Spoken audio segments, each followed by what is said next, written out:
Katika kipindi tunakuletea wasanii. What's up my guys, I go by the name Rainams. Eti nikipita kwa macho unanipimia na kama sina pesa unguwezi nipimia hapa Shenster the Poet manze. Ngoma moto moto. If you wanna show some love but don't fake it too. Hey, kumenya mawazo makuu nani enedera shire utani waku vichekesho mkisongaza mahojiano moto moto, stori za wasanii pamoja na talanta za wasanii. Fiki wa kasi gani kama wapatikani wakati wa shida. Na pia kwenye kipindi utabambika, utajijenga, utaelimika, utakuza talanta yako. My name is Rebecca Mutie, I'm a model and I'm Afri Kenya. I'm a student.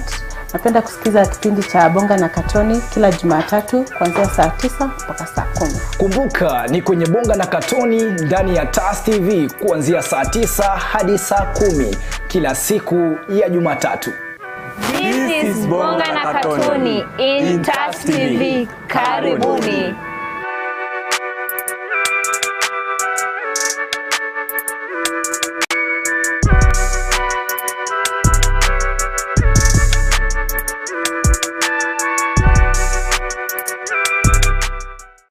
This is the newest, most exciting entertainment show in town. Talk about authentic and real conversations, Fun and educative segments, trending topics, celebrity checks, books and authors, Q&A. Join me, LAVIN Nyagawa and Hazel Njeru every Tuesdays and Saturdays from 3 to 4 p.m. only on The Unfiltered.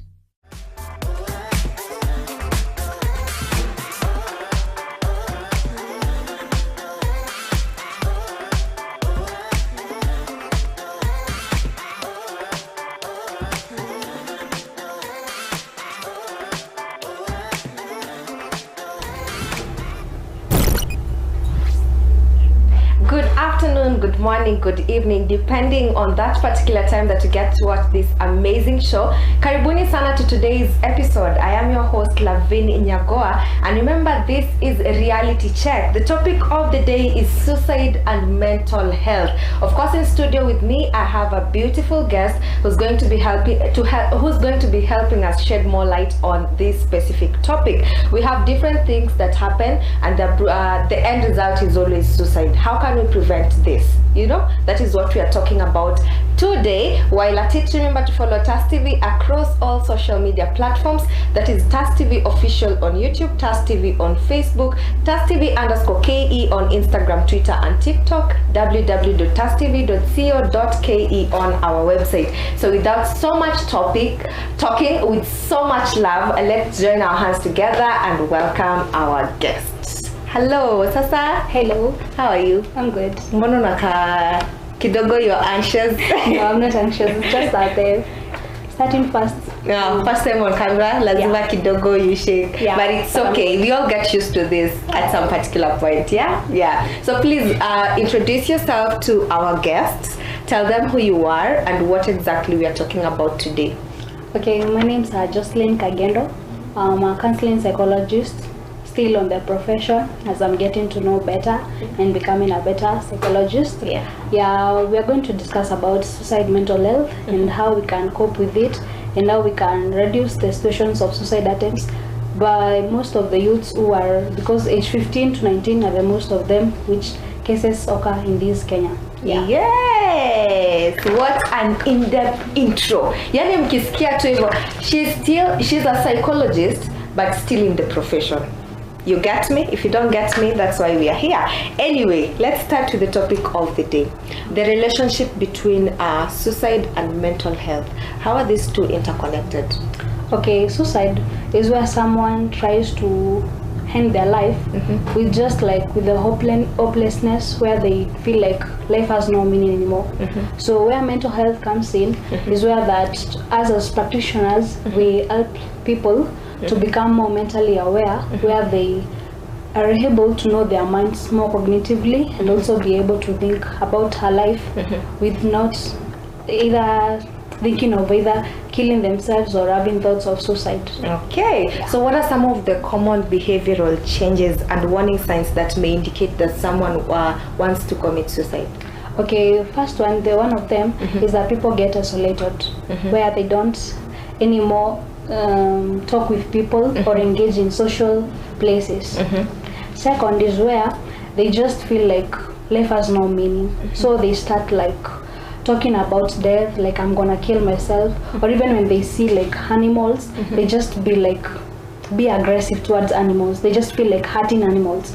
Or even when they are with other people, they're like, life has no meaning, so what I can do either is use drug abuse or either just influence others, peer pressure, by making them feel like life has no meaning, so they can be together in the suicide. Okay. Yeah. So does this start with temporary emotional distress, or does it get to a point where it's serious mental health crisis? First, it starts to be a temporary emotion, where that they just become distressful. Like they just start thinking more, having anxiety, having disorders, where they're just like life has no meaning. So the only thing that they can think of is just suicide. Like ending life is the only solution to just living life, and everyone who is in their life.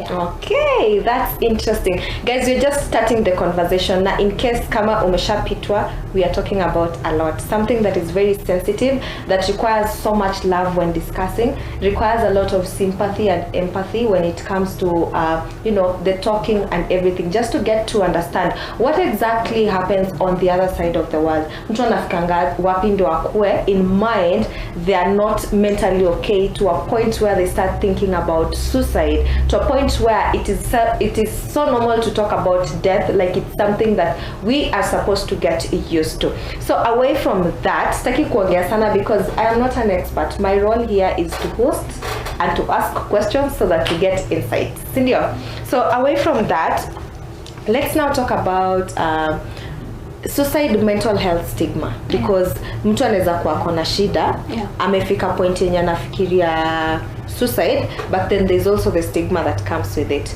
So what one separate from the society. So how does stigma surrounding mental health contribute to the reluctance of individuals to seek help from mental well-being? Okay, this is where the family or the friends, they don't get along with the person.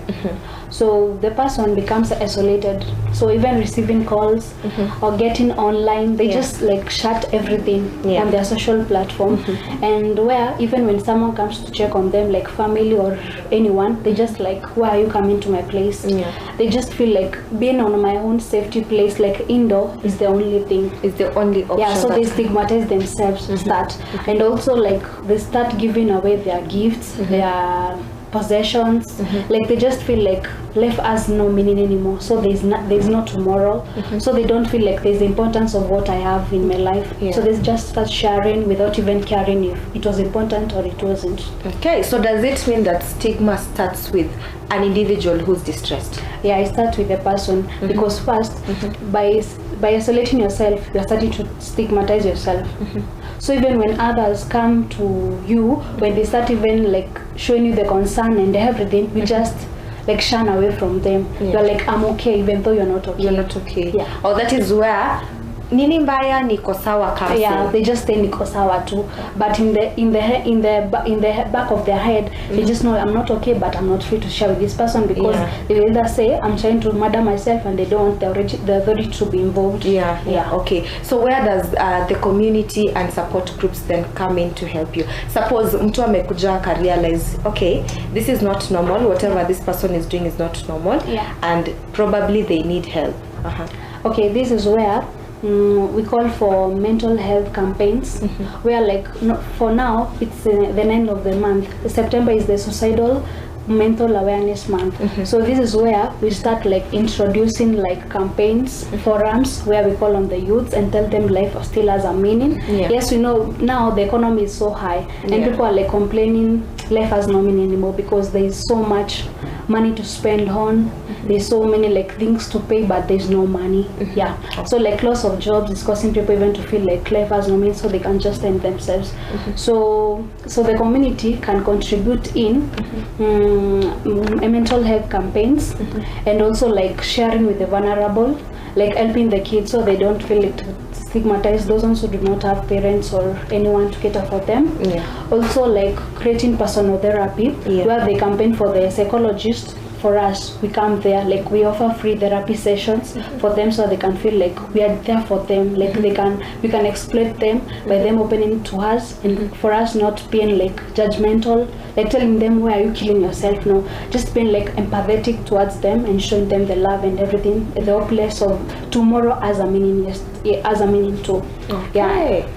That's interesting. So how can we make sure that we are having open and honest discussions, especially surrounding family and very close circle? Because we have friends who can really stigmatize you instead of helping you. Yeah, that's true. Okay, this is where, like for families, we're advised, like parents, when you get out of the job, do not come late. Like let us be with that. You know, there's this say where most of our parents are working and where they live for the caretakers or the nannies, the children. So they don't get the time like to spend with their children. So the children like just get excited because they don't have anyone to talk to, because they can't be free to talk with a maid. Like I'll be free to talk with my mom, but she doesn't have the time. So this is where we encourage the parents, like when you move out of the job, can you come early? Can you check on a child? Can you ask your child how was school? How is they going? Like everything. So the child can feel there is someone that I can be honest with, or I can talk to. And also family showing concern on everyone, like checking up, calling through them. Like also when you set like family together to go and interact with everybody in the family. That will be like sharing the well-being of everyone. Okay, interesting guys. We've come to the end of the first part of this episode. We are going on a very short commercial break, but remember that this episode is courtesy of the Smart Shopper. We have this amazing baskets that we are selling. They go for 500 bob, but you can buy 3 at just 1,500 shillings peke yake. Unaweza tumia kuweka socks, unaweza tumia kuweka tumadem, we know our inner clothes that tutakange zikuwe kila mahali, so you can use them to make to keep those you know, the very essential things that you need. But remember guys, we still have a lot for you. So kama ndo unaingia saizi conversation umepata kama tumemaliza the first part, we are going to a break and then we come back with the second part. But in the meantime, unaweza rudi nyuma, subscribe, anza kuwatch. By the time tunatoka break utakuwa umetufikia. See you in a bit guys.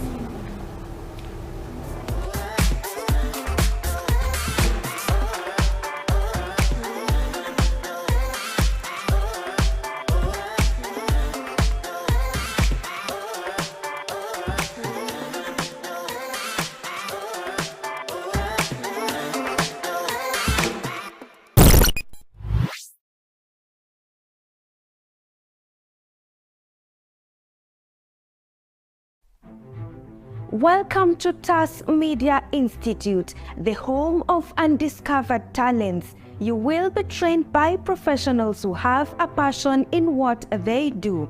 Do not be left behind. Enroll now and become a pioneer of TAS Media Institute.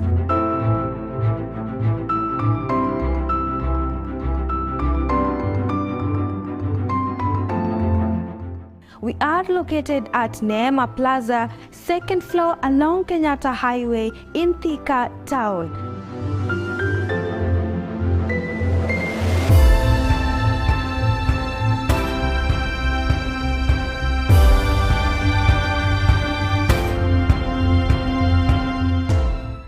Life can sometimes take unexpected turns, and this family's story is no exception. When a gas explosion completely changed the course of their living, Mr. Joseph Lual and his family have been forced to face unimaginable hardships. But even in this phase of adversity, they have managed to persevere with so much resilience. And as the saying goes, adversity introduces you to yourself. Let's get the story of Mr. Joseph and his family.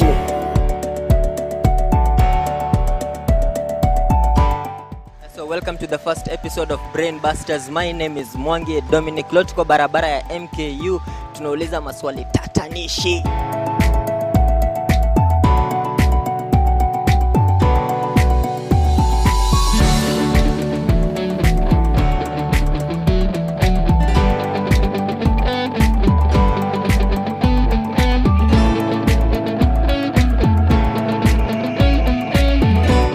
At TAS Media Media Institute will let you discover your talent.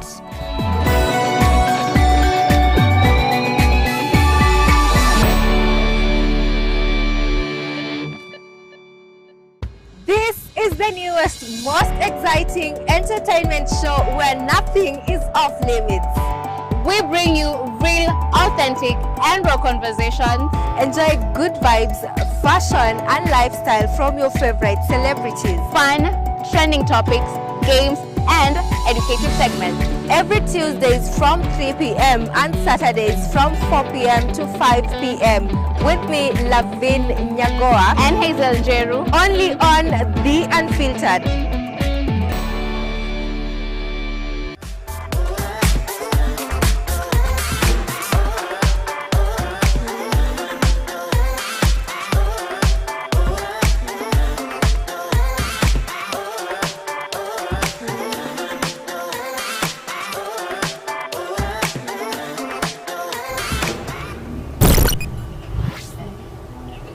Welcome back, guys. Thank you so much for choosing TAS TV. Kama nilisema tukienda break, in case you're joining us just now, we're talking about suicide and mental health. We've had a beautiful discussion, show ikianza, saizi tuko katikati. So in case ndo umeingia saizi, make sure that you go nyuma, start watching and then come back. While you're doing that, remember this episode is courtesy of the Smart Shopper. They have these amazing baskets that they're selling. They come in 3 different colors. We have gray black, we have yellow, and we have green. So depending on that which you want and for the purpose you want it to serve you, just make your order. Call the number 0798154042. Virginia is ready to serve you. And again, if you want to step into the official location, they're located at Nema Plaza, 2nd floor at Tante Africa Studios. So guys, away from that, tukienda break tumefikia where we talk about mental health and stigma. So we have come back and we want to talk about prevention and intervention.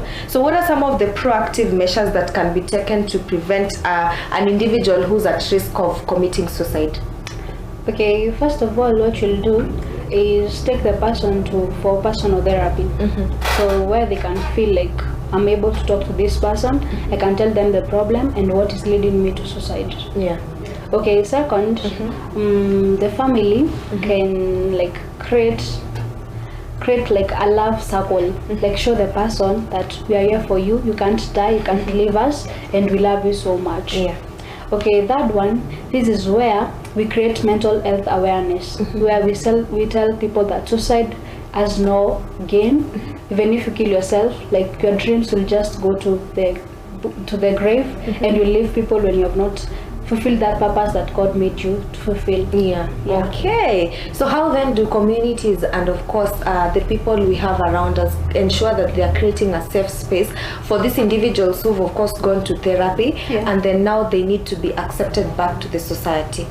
Okay, this is where the community comes in, like avoiding stigmatization, where we don't like single hand someone or make them feel guilty of trying to kill themselves. Like we just be there for that person, show them love, show them hope, show them concern, like show them they still matter and their lives are meant for something better. Okay, so now from where you sit, let's talk about support networks and coping mechanisms that we have. I know we talked about in a previous episode, we talked about stress and coping mechanisms, but this of course is also a totally different aspect that we are looking at. So what is the importance of a strong support network in helping individuals cope with suicidal thoughts and mental health challenges? Okay, when an organization or a strong support network is formed, it's great like towards those people, and it's also like a campaigning mental health awareness thing, so that the people can feel like there's someone there for us and we can go there to approach them, speak to them and let them know that we are there for them. Okay, so we have people whose mental health is generated from the work environments, or sorry, the suicidal thoughts are generated from the work environments that they are in. So how then as employers do they make sure that environment yenye mseako is a safe space? To an extent they can always make sure that there's a room to talk. If you feel the environment is too toxic, what is the approach that you need to look at?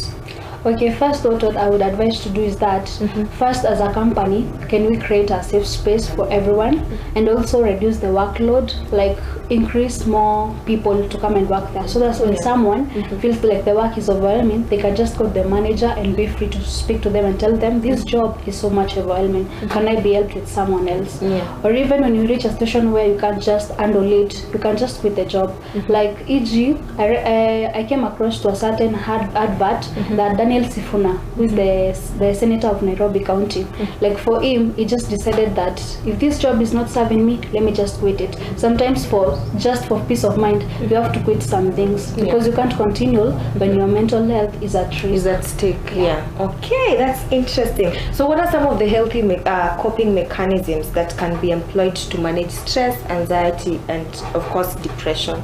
Okay, first is personal therapy, going for therapy sessions so that you can be able to cope with everything, and also like going for regular exercises, because the more you exercise, the more that you take some breathing techniques, like techniques on how you can exercise your body, at least the body fat can reduce and everything, so that you cannot be obesity, you cannot have obesity, and also like engaging, like accepting situations, and also having less expectation on people, on everything that comes in life, because always people, most of them have died or some have killed themselves due to so much expectation from someone.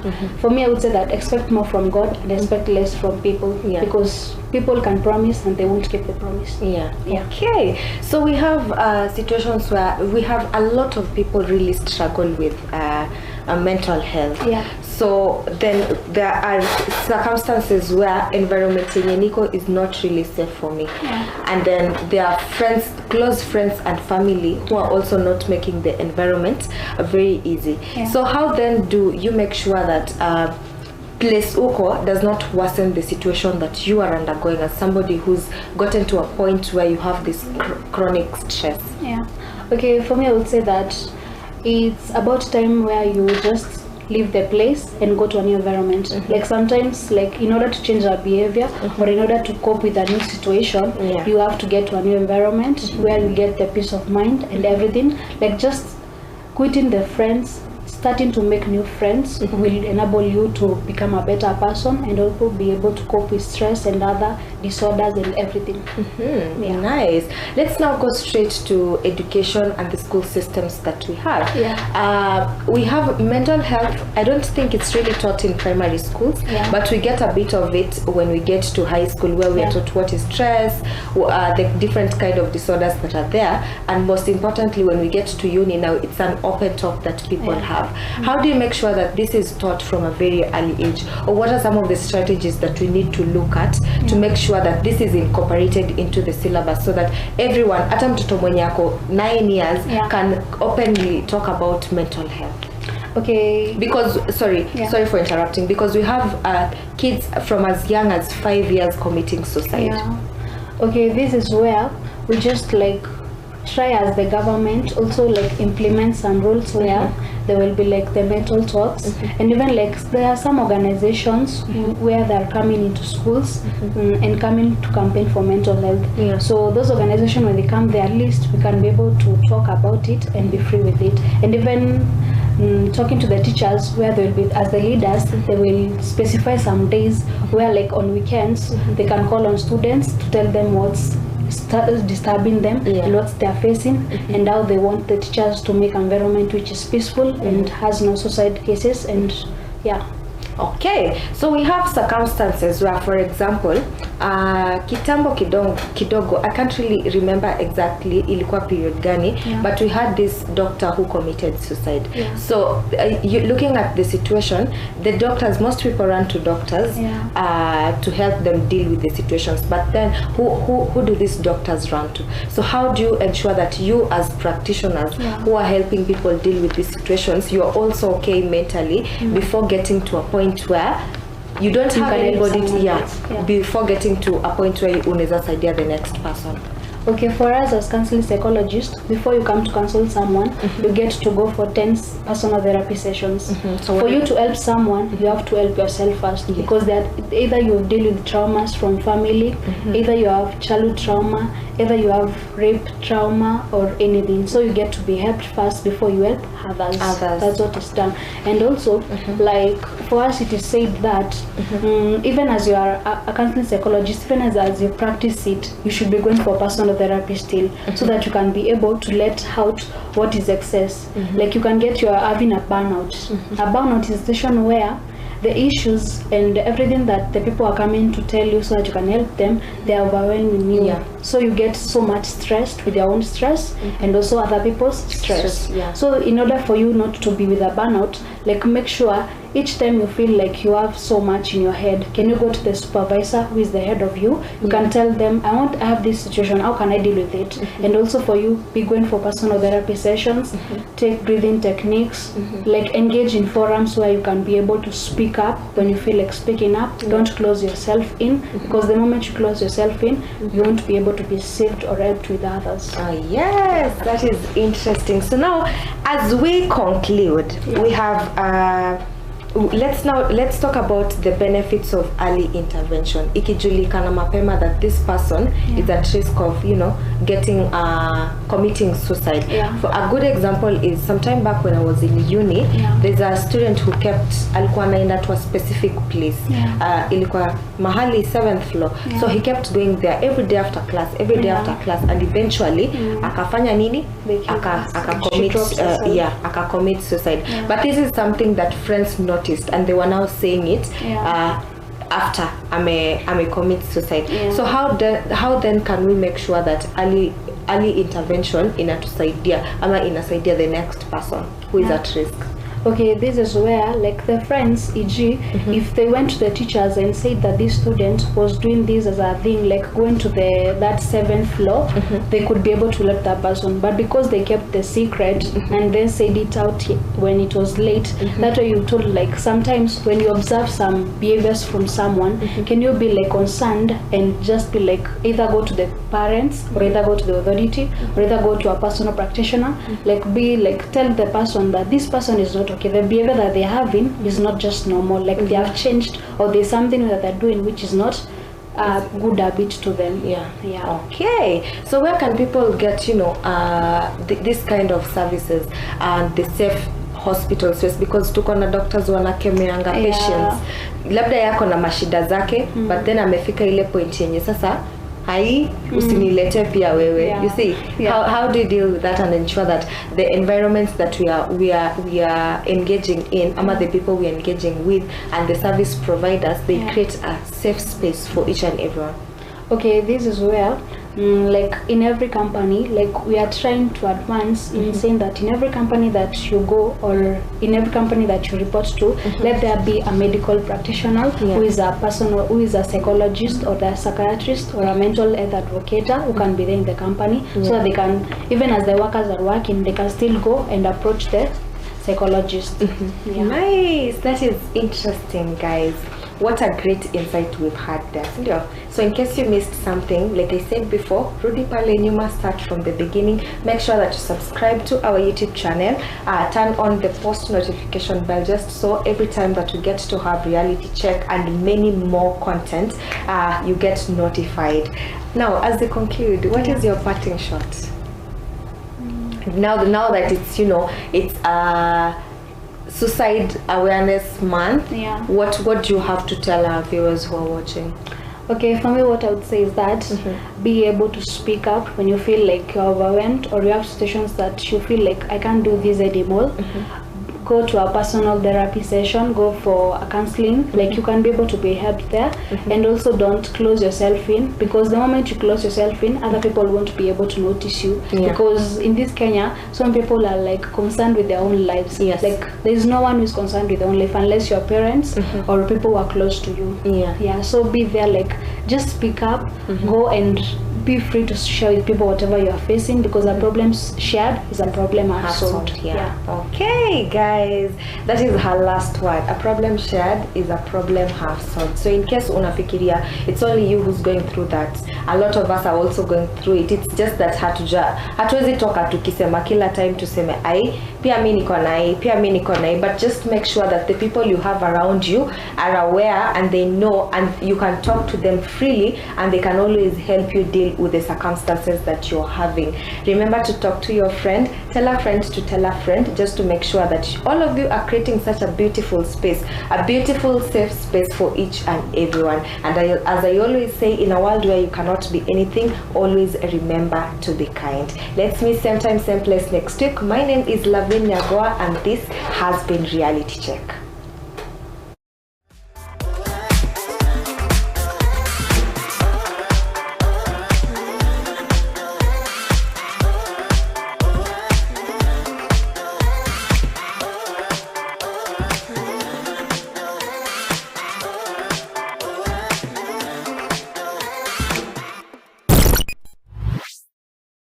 This is the newest, most exciting entertainment show where nothing is off limits. We bring you real, authentic, and raw conversations. Enjoy good vibes, fashion, and lifestyle from your favorite celebrities. Fun, trending topics, games, and educative segments. Every Tuesdays from 3 p.m. and Saturdays from 4 p.m. to 5 p.m. With me, LAVIN NYAGOWA and Hazel Njeru. Only on The Unfiltered.